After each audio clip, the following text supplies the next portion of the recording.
Hello, this is JSCA Onion Ring. Today we will have a tour of our factory. To make a crispy sweet onion, first we should peel our onions. There is a peeling machine that looks like a tornado. It has two knives that peels the onion while spinning. When it's all peeled, it goes to the next step, washing.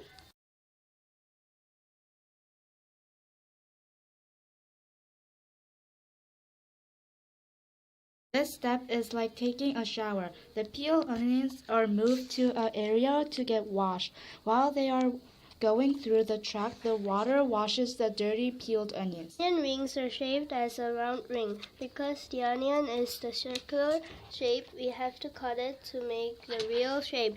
There are round ring shaped pusher that at the top of the machine, while the onions are moved to the shape we know. Next step is covering the ring-shaped onion with batter. Onions are now standing upright by the machine and the batter are poured on the top.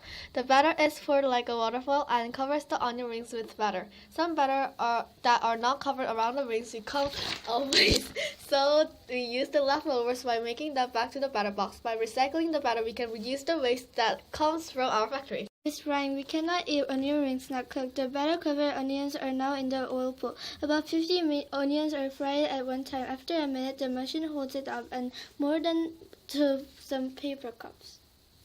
Because they are fried with hot onions are now the freezer about 30 minutes and it's all freeze. Then it's wrapped into a plastic bag like this.